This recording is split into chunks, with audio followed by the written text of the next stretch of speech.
Mu kinyejana cya mbere ubwo abaroma bategekaga isi y'icyo gihe hadutse imikorere ishingiye kuri rubanda rwa giseseka inyuranye n'imico n'imigenzo mu burasirazuba bw'ubwami. Iyo mikorere yatangiriye mu Bayuda. Hari hashize ibinyejana byinshi baratataniye hirya no hino mu isi yarizwe icyo gihe. Nyamara hatitaye ku karere cyangwa ururimi bavugaga, bakomeje ibibaranga nk'umuryango ukomoka kuri Aburahamu, basenga Imana y'ukuri imwe rukumbi. Kandi buri uko umwaka utashye bazamukaga i Yerusalemu bagiye mu minsi mikuru y'idini yabo. Kuri umwe muri iyo minsi ari wo munsi wa Pentekote, abashyitsi bahahuriye n'itsinda ry'Abayuda babashije kubavugisha mu rurimi gakondo rwa buri muntu. Barimo babara inkuru zerekeye iby'umugabo witwa Yesu wari wishwe n'Abaroma.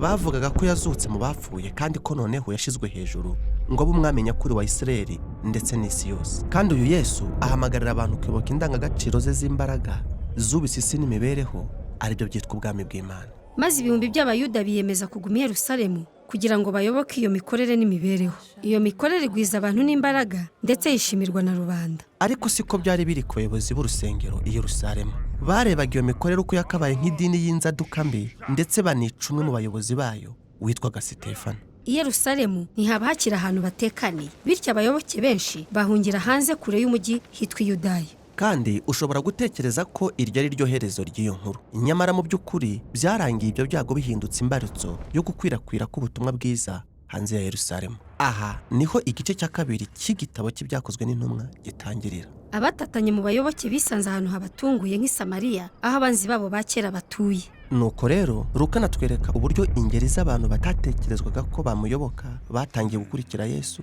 nk'umupfumu w'i Samariya wagombaga kwigishwa ko gukurikira Yesu atari ukwishakira imbaraga, ahubwo ari ugutanga izawe kugira ngo ufashe abandi. Hari n'inkuru y'igisonga cy'umunya-Etiyopiya amaze kuganira na Filipo ku muzingo w'igitabo cy'umuhanuzi Yesaya, yiyemeje kuyoboka inzira ya Yesu. Nibyo pe, Yesu akomeza kwagura umubare w'abamukurikira i Yudaya n'i Samariya nk'uko yari yarabivuze ko bizaba. Byashimishije cyane. Ariko dusubiye inyuma i Yerusalemu tuhasanga Sawuli w'i Taruso. Yari umwe mu banyacyubahiro b'idini barwanyaga bo muri iyi nzira nshya, kandi yahigaga ndetse agafunga abayobotse Yesu aho bari hose nk'uko ashoboye. Uyu mugabo yabikoranaga ubugome. Ariko bitekerezaho wishyize mu mwanya we.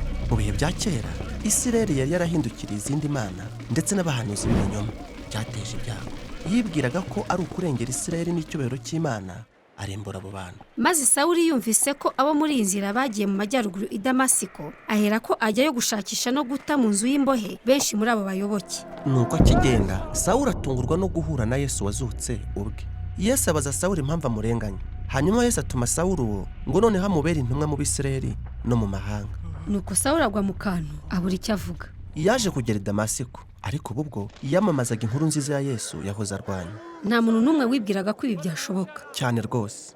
N'ibyakurikiyeho nabyo ni nk'uko byatunguranye. Hakurya ku cyambu mu mujyi wa Kayisariya hari umutwaro utwara umutwe w'abasirikare witwaga Koruneliyo.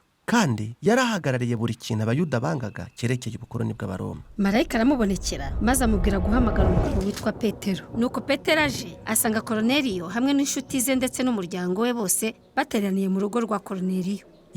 Kandi iri ryari ibara riguye. Abayuda ntabwo binjiraga mu rugo rw'utari umuyuda, birinda kwihumanya kubw'imigenzo yabo. None se Petero agiye kubigenza ate? Umva rero, mbere y'ubwo Petero yaragize yereka. Imana yamuzaniye urwunge rw'inyamaswa abo bwoko bwe bazira kurya. Maze Imana ibwira Petero iti igibi. Ibyo rero kuri Petero ntibyumvikanaga. Maze aravuga ati nta na rimwe nigeze n'igi ikintu gihumanye. Maze Imana iramusubiza iti we kwita icyo nahumanuye ko gihumanye. Nuko ibyo yerekwaga birangirira. Ubwo se Petero agiye gutangira kurya ibyo atarya?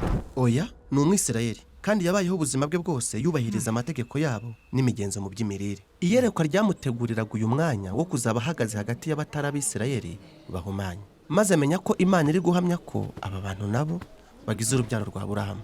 Nuko Petero yiyemeza kwinjira muri urwo rugo no kubabwira ibya Yesu. Umwuka wera mugaragaraho nk'uko yabikoze ku munsi wa Pentekote. Ariko ubu ni kubw'umutwaro utwara umutwe w'abasirikare b'Abaroma hamwe n'umuryango we batari Abayuda. Iby'iyi nzira byari birenze imbibi. Nuko Petero asubiye i Yerusalemu atekerereza izindi ntumwa ibyabaye. Maze batangira kwakira amakuru yerekeranye n'abantu benshi batari Abayuda bakurikiye Yesu bo mu mujyi munini w'ubucuruzi wo mu majyaruguru witwa Antiyokiya. Bityo boherezayo umugabo witwaga Barinaba kugira ngo arebe uko bimeze. Barinaba asanga abo muri iyi nzira ya Yesu bari muri Antiyokiya ari bazima kandi bameze neza, kandi asanga bagizwe n'abantu bakomoka mu mahanga yose. maze Barinaba atumira Sawuli kuza ngo bamare umwaka bakorana umurimo muri Antiyokiya. Barigishaga aho bakahabana n'abandi bantu, maze bakabona bo mu nzira ya Yesu biyongera. Itorero ryo muri Antiyokiya ni ryo torero rya mbere mpuzamahanga rya Yesu, ndetse niho abakurikira Yesu bitiwe abakristo bwa mbere. Nuko rero inzira ya Yesu ntiyabigikomeje kuba itsinda ry'abayuda bene Mesiya b'i Yerusalemu gusa, ahubwo